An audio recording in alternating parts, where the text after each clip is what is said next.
இது கர்த்தர் உண்டு பண்ணின நாள், இதிலே களிகூர்ந்து மகிழ கடவோம்.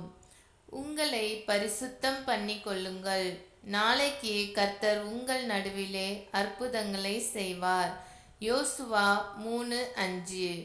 ஒரு சிறிய பைபிள் கதை கேட்போம்.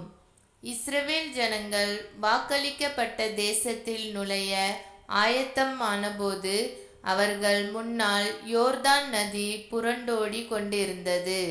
யோசுவா தேவனின் வார்த்தையை ஜனங்களுக்கு கூறினார். உங்களை பரிசுத்தமாக்கிக் கொள்ளுங்கள், நாளை கர்த்தர் அற்புதம் செய்ய போகிறார். ஆசாரியர்கள் உடன்படிக்கை பெட்டியை எடுத்துக்கொண்டு நதிக்குள் காலடி வைத்ததும் யோர்தான் நதி தண்ணீர் இரண்டாக பிரிந்தது. ஜனங்கள் உலர்ந்த தரையில் நடந்தார்கள்.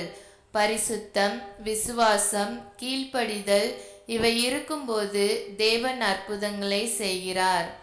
நாம் எல்லோரும் ஜெபிப்போம். பரலோக பிதாவே, நீர் இன்னும் அற்புதங்களை செய்யக்கூடிய தேவனாக இருக்கிறீர் என்பதை நான் நம்புகிறேன். என் வாழ்வில் உள்ள தடைகள் யோர்தானை போல தோன்றினாலும் நீர் வழி உண்டு பண்ணுகிறீர் என்பதை நம்புகிறேன்.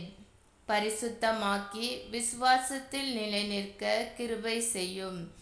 அருளில் நடக்க என் வாழ்க்கையை ஒப்படைக்கிறேன். இயேசுவின் நாமத்தில் ஜெபிக்கிறேன். ஆமேன். இந்த நாள் இனிய நாளாக அமைய வாழ்த்துக்கள்.